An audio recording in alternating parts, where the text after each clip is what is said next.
Hi everybody and welcome to my first ever YouTube video. My name is Ella and I love to knit, so I was really excited about the idea of making my own YouTube channel and sharing with other people my knit projects and process. Today I thought I would do a traditional style knit podcast where I'll be showing my finished objects, my works in progress, yarn acquisitions and future project plans. So yeah, let's just get into it. Actually, important to mention, I am very much still a beginner, so I've only been knitting for about 6 months. So I only have one finished object, which really goes to show how much of a beginner I am. So yeah, let's just get into my finished objects. So my very first ever finished knit object is this boatneck top.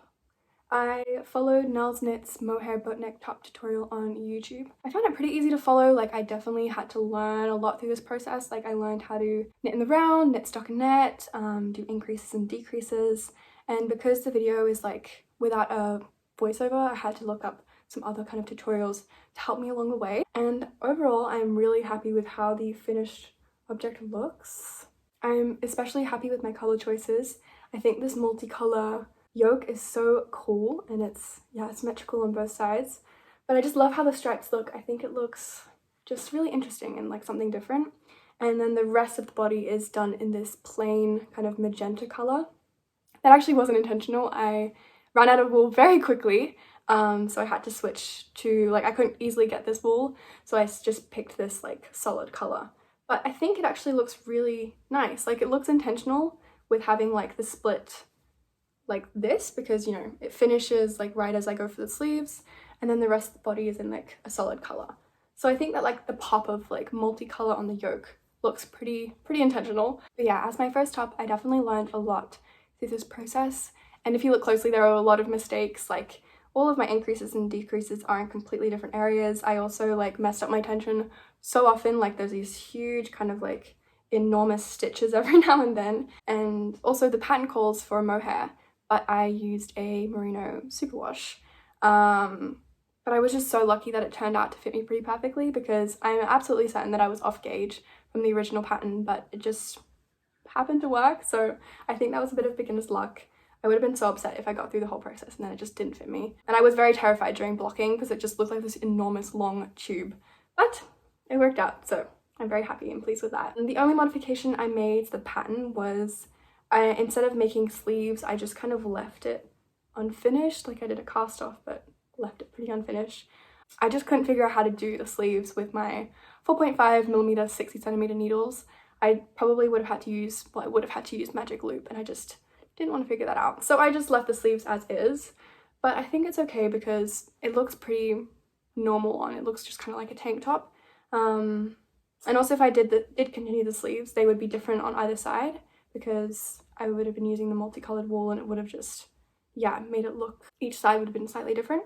So I think I'm pretty happy with how it looks as is. I could have improved as well on my like casting on and off. It's a little bit messy and jagged, but you know, you live and you learn. Another downside of this top is it's a t-shirt, but it's made from like pretty warm wool, so it's not the best to wear in summertime, but it's also too cold to wear in like the winter, so it's a bit seasonally confused. But I think it's a good like transitional piece for like spring or autumn, so I think I'll still definitely get some good wear out of this. My grandma also suggested I wear it as more like of a vest, so wearing like a long black sleeve or white long sleeve shirt underneath. I think that could be really cool and make the colours pop. So I'll have to give that a go. But yeah, that is my first ever knit piece. Moving on to my works in progress, the first sweater that I want to share with you guys is this sweater that I'm making from the designer My Favorite Things Knitwear. I'm pretty sure it's the sweater number 6, I want to say. And yeah, this is what it is looking like so far. This is definitely a step up in difficulty from the previous top I made, which was really just like knitting in the round with like a couple increases and decreases thrown in there, but that was pretty much it. And this time I'm making like a proper raglan top-down sweater. So I was learning a lot of techniques, especially to do with like the raglan increases. That was kind of new territory for me, but I'm really liking how it's turning out so far. The stitches are pretty neat. I've been keeping pretty good tension throughout. And I think it's helping that it's made on, it's knit on 7mm needles, so very chunky and thick, and the wool I'm working with is so dreamy and buttery. It is this Lang I don't know how to say that, Preptium wool. It is a 70% wool and 30% alpaca. So it's just super soft and lovely. This is also quite like a high-end brand of wool, but I really wanted to treat myself for my first sweater, and this is kind of like my Christmas present to myself. Also Christmassy coloured. And yeah, I just actually am really enjoying this colour to work with as well. I don't have a lot of greens in my closet, but I think cooler tones look better on me. And this is definitely a cooler tone green. So it's working out really nicely. I've definitely encountered a couple issues in my knitting of this. The first was figuring out how to do the German short rows alongside the raglan increases. I just could not figure it out for the life of me, so I actually omitted the German short rows entirely, which is a bit of a shame because it means that there's no kind of neck shaping and it's just symmetrical on both sides. But I'm hoping that if I add the I-cord edging and I block it to kind of, you know, stretch out a little bit, then it will be more the shape that I'm kind of looking for.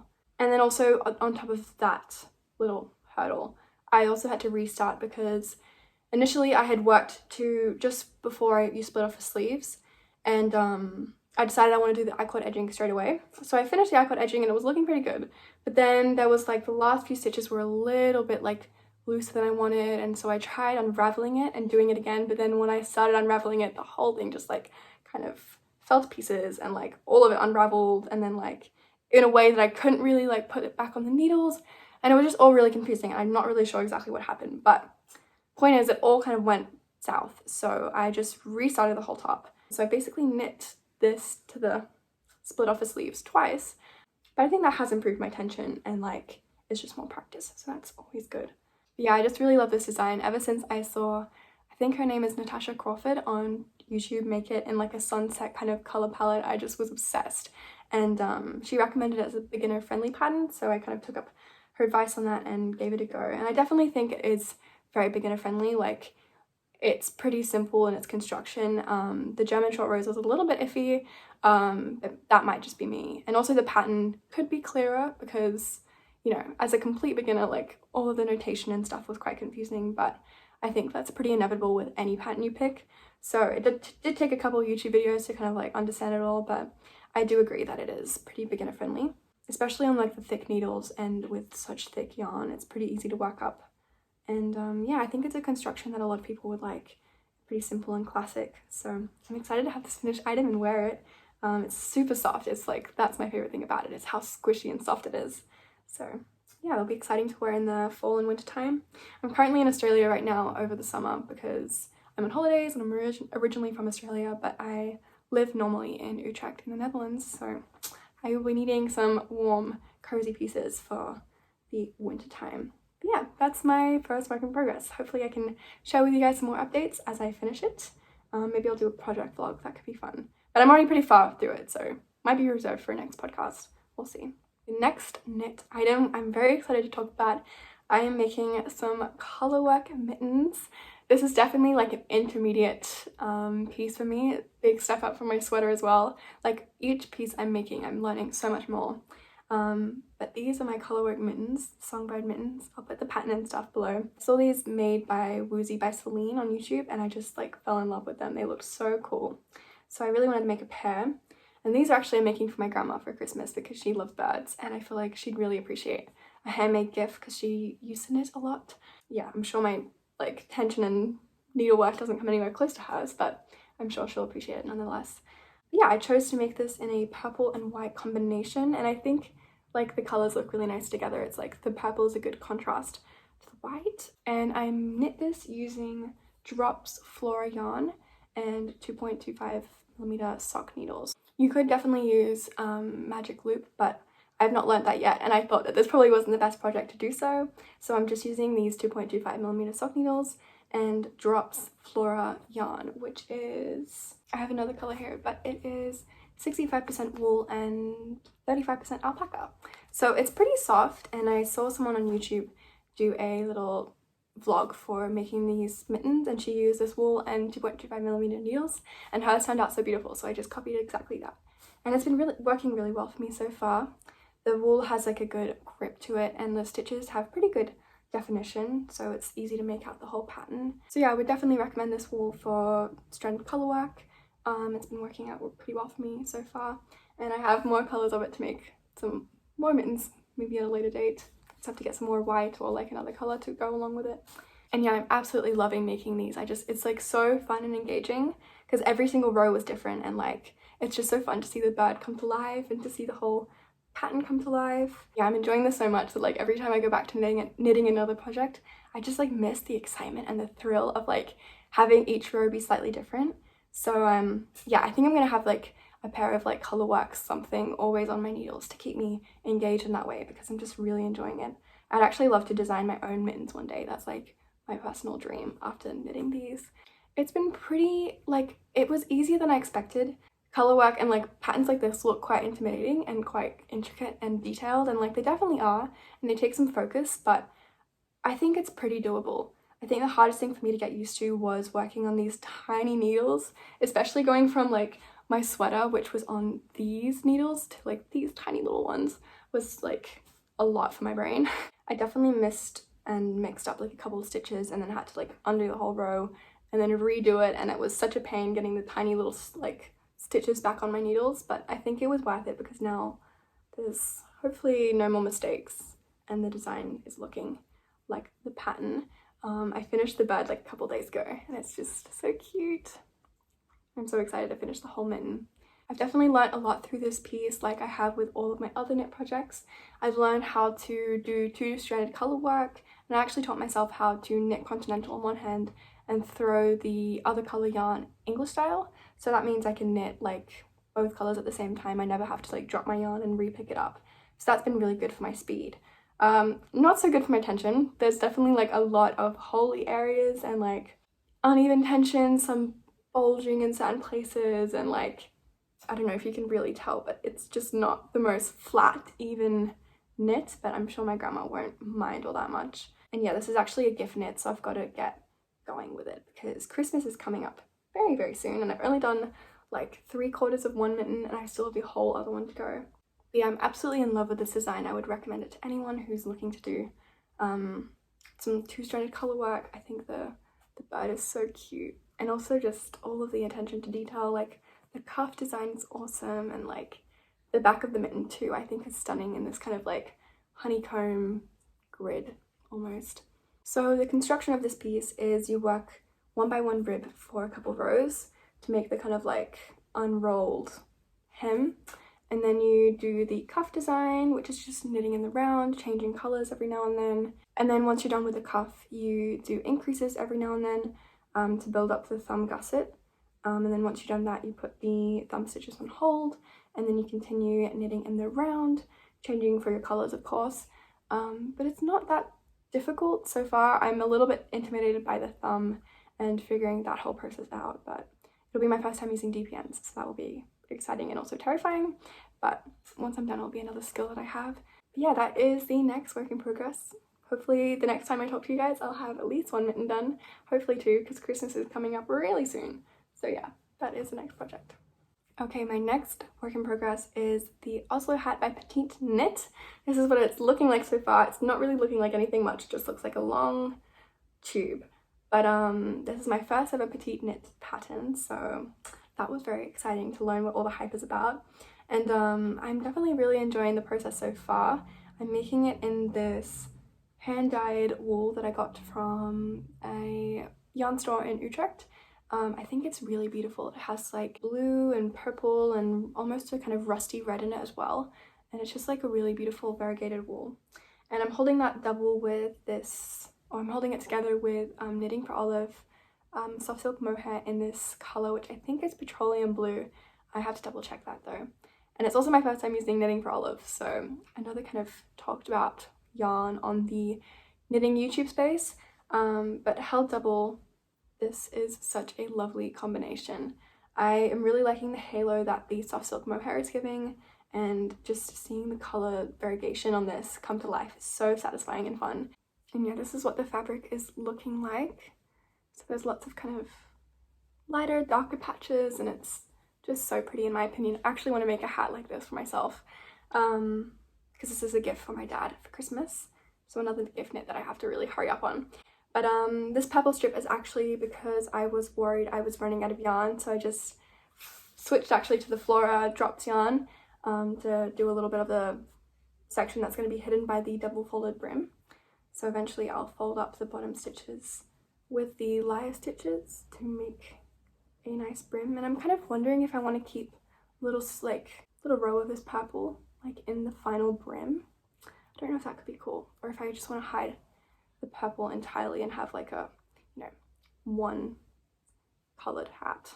So I'm not too sure about that yet. Sorry if the position of the camera changed a little bit. I had to delete some things and free up some storage to finish this video. Filming it on my phone, so the quality is not the best, I apologize. I have made a slight change to the pattern. Instead of working a triple folded brim, I've decided to only do a double folded brim to try and save on some yarn. So hopefully I'll have enough to finish. I'm not really sure how it's gonna go. So yeah, I'm definitely playing some yarn chicken with this one, and I hope I won't have to like work in another yarn to finish the hat, because I'm not in like close proximity to this yarn shop, so I really have to like work with what I have. So if it comes to it, I could always finish the hat in this purple, but it is quite noticeably different, so we'll just have to wait and see. But yeah, so far this knit has been really enjoyable. It's just stockinette in the round, so pretty mindless, easy knit. I know the top of the hat is going to be worked with DP ends, and I'll have to do quite a lot of decreasing, so yeah, I'm excited to see how that whole process goes and to see the hat finally come to life. But yeah, this is my progress so far. I'm really enjoying this one. Can't wait to give it to my dad as well, and also maybe make my own version soon. My last work in progress is another gift knit, and this technically is my first ever knit, but it's not my first finished knit, and it is this multi-coloured scarf made from the same merino wool that I used for the top of my boatneck top. It's not the softest yarn, unfortunately. I wish it was a bit softer, especially for a scarf, but I do really love the colours. I think they're so pretty. There is a bit of a noticeable difference in these, like where I changed yarn here, but I hope that like when it's worn and like wrapped over a few times, it will look more normal. But yeah, I feel like you can't really tell as much, and it looks pretty good on, I think. I like this colour, as you can tell, so much. And yeah, this is just done in a very simple, plain, like, garter stitch on 5mm needles. And yeah, I'm hoping to make it a little bit longer, and then it's going to be a gift for my mum for Christmas. So it's almost there. I just have to finish like a pretty small ball of wool. And for my first project, I think my tension is pretty good. There's not that many inconsistencies. The edges could be a little bit neater, but hopefully with blocking it'll sort itself out. I feel like I've said that so many times in this video, but I'm really just hoping and praying on blocking to fix all my problems. But I think it will, especially for this. I can just kind of pin up the edges and straighten them out a bit because they're not too bad already. So yeah, that was my first ever knit. Very basic, simple scarf, but I'm honestly pretty happy with the results. I think it's a nice pop of colour, especially in the colder months. So yeah, that's my final work in progress. And lastly, to talk about my yarn acquisitions, the only yarn I have to share with you is this very disheveled Lang Harmony yarn. I brought this all the way from the Netherlands, and so I got a little bit disheveled in my suitcase, but you can kind of get the gist of it. It is a 82% alpaca and 18% polyamide. So it's super soft and lovely, and I actually want to make a scarf for myself with this. It's only 100 grams, so I'll probably have to get an extra ball, but I want to try and make a brioche scarf. I think that will be so cool in this, because it is slightly variegated. It's like a light blue, but there's also some kind of turquoise and purpley colours in there as well. So I think like a nice textured knit would show that off pretty nicely. And it's just like, the yarn is like super thick, but also so light. But I think that'll make a nice scarf because it'll be quite lightweight, but then still hopefully warm with the alpaca. And yeah, I just love working with variegated yarns, actually, I've discovered, because it's just so fun to see like the colours change, and like, yeah, it just keeps it engaging and interesting, especially when you're just doing like plain stockinette, or in this case I'll be learning how to do brioche, which I am a little bit intimidated by, but I think it'll be a fun challenge, especially in a simple project like a scarf. So yeah, once I get another ball of this, I'm gonna try and make that. I'll just see like I'll work with this whole ball and see how far I get with it, and maybe it will just be like a micro scarf. I don't know, we'll see if I feel like buying more. Yeah, it's a really nice yarn from Lang Yarns. I'm really enjoying working with them for my first sweater, so this should also be equally enjoyable to work with, I'm sure. But yeah, that's my only kind of like yarn acquisition and project idea with this yarn in mind. I haven't got any more yarn because I just have quite a few projects I need to finish that are already on my needles that I hope to finish by the end of 2024. So I can go into the new year with new projects and a clean slate. But yeah, that's the end of this video. Thank you so much for listening if you got all the way to the end, and make sure to subscribe if you want to see more kind of knitting content and to keep up to date with the projects I shared in this video and my works in progress, because hopefully they'll be getting done soon. I hope so, at least. But yeah, thank you so much for listening, and see you.